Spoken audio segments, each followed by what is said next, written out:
नमस्कार, मैं जीतेन नायकवाल। जनसंपर्क टुडे में आपका स्वागत है। आइए देखते हैं दिन भर की खास खबरें।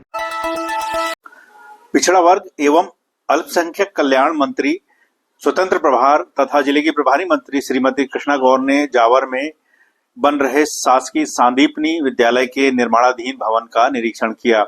इसके पश्चात जावर में आयोजित कार्यक्रम में श्री आरंभ इंटरनेशनल स्कूल का शुभारंभ भी किया। इस अवसर पर उन्होंने कहा कि शिक्षा हमारे युवाओं और देश के विकास की नींव है। उन्होंने कहा कि प्रधानमंत्री श्री नरेंद्र मोदी तथा मुख्यमंत्री डॉक्टर मोहन यादव के नेतृत्व में शिक्षा के क्षेत्र में निरंतर विकास। प्रतिनिधित्व कर रही है हमारी प्रभारी मंत्री माननीय कृष्णा गौर साहब का एक बार दोनों हाथ उठाकर जोरदार ताली से अभिनंदन करें। श्री शिवम जी साहब। बच्चों की पहली पाठशाला होती है। हमारे बच्चों में संस्कार देने की जिम्मेदारी घर से ही प्रारंभ होती है। जैसी शिक्षा घर में उसको मिलेगी, हमारे बच्चे वैसे ही आगे बढ़ेंगे।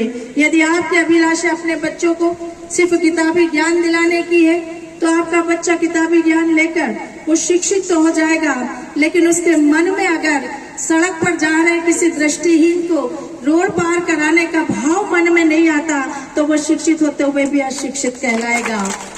यदि आपके बच्चे को आपने भोजन करने के लिए बुलाया और वो अपने कमरे में से बिना लाइट और पंखा बंद किए हुए सीधे चला आया, तो वो शिक्षित होकर भी अशिक्षित कहलाएगा। यदि आपका बच्चा किसी जानवर को प्यासा देखे और उसको पानी देने का भाव उसके मन में ना आए, तो वो शिक्षित होते हुए भी अशिक्षित कहलाएगा। इसलिए हमारे लिए किताबी ज्ञान तो जरूरी है, लेकिन किताबी ज्ञान के साथ साथ व्यवहारिक ज्ञान भी जरूरी है। और इसलिए व्यवहारिक ज्ञान आज के समय बच्चों को दिए जाने की बहुत बड़ी आवश्यकता है, क्योंकि हर एक माता पिता अपने बच्चों को डॉक्टर, इंजीनियर, IAS ऑफिसर बनाना तो चाहता है, लेकिन व्यवहारिक ज्ञान कहीं ना कहीं उसमें पीछे छूट जाता है।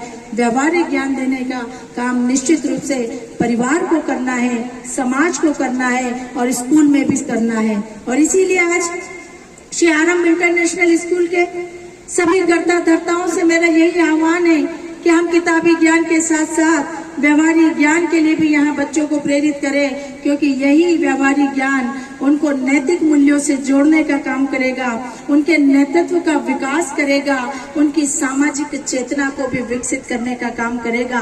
और यही तो हम चाहते हैं कि हमारे बच्चे संपूर्ण व्यक्तित्व का स्वामी बने। हमारे बच्चे सिर्फ किताबी ज्ञान हासिल ना करें, बल्कि वह हमारे देश की मातृभूमि से, हमारे देश की माटी से प्यार करें। डेवलप करना है। ये पोर्शन तो हम करी है, ये पूरा कंप्लीट हो चुका है। ये कंप्लीट जी, ये मतलब महीने भर में पूरा कर लेंगे। तो मतलब इसको डिसमेंटल करके गार्डन बनाएंगे। बस गार्डन रहेगा और कुछ यहाँ पे रूम्स हो गए, और ये सब पूरा डिसमेंटल, ये रेड पोर्शन पूरा डिसमेंटल। जी जी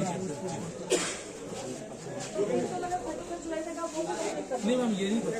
जब बच्चे यहाँ देखिए बच्चे हैं तो फिर हम लोग ये लोग जब यहाँ शिफ्ट हो जाएंगे तो यहाँ बैरिकेडिंग करेंगे जी, तब करेंगे। इसमें हमें 4 महीने लगेंगे, क्योंकि पूरा डिसमेंटल होगा, फिर लैंडस्केपिंग होगी जी।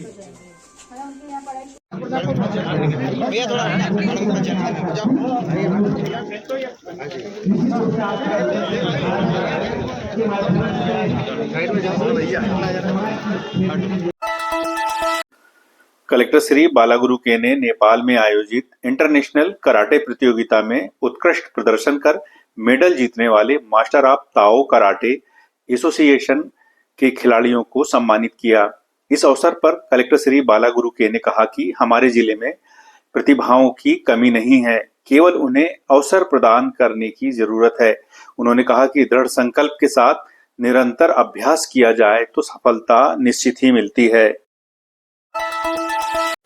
मुख्यमंत्री डॉक्टर मोहन यादव ने पर्यवेक्षकों के पद पर नवचयनित 650 प्रतिभागियों को बधाई दी है।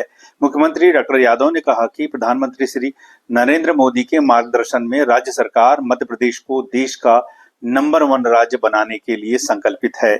आज 650 पदों का पर्यवेक्षकों के लिए चयन किया गया। मैं सभी नए अभ्यर्थियों को जिनका चयन हुआ उनको बधाई देना चाहता हूँ। आइए हम सब मिलकर यशस्वी प्रधानमंत्री के नेतृत्व में डबल इंजन की सरकार में जनता की सेवा के लिए आपका अपनी सरकार के अंदर स्वागत भी करता हूं।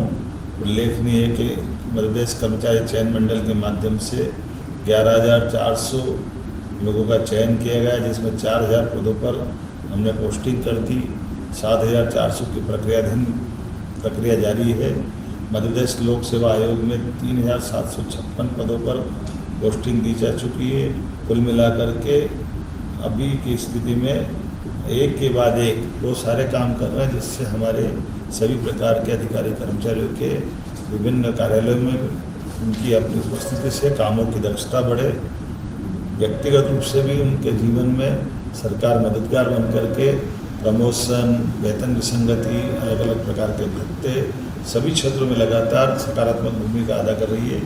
जनता की बेहतरी के लिए अधिकारी कर्मचारी की बड़ी भूमिका होती है और हमारा प्रयास सभी वर्गों के लिए बेहतर से बेहतर कर पाएँ। इसलिए किसान, मजदूर, युवा, गरीब सबके जीवन में सुख का सवेरा आए।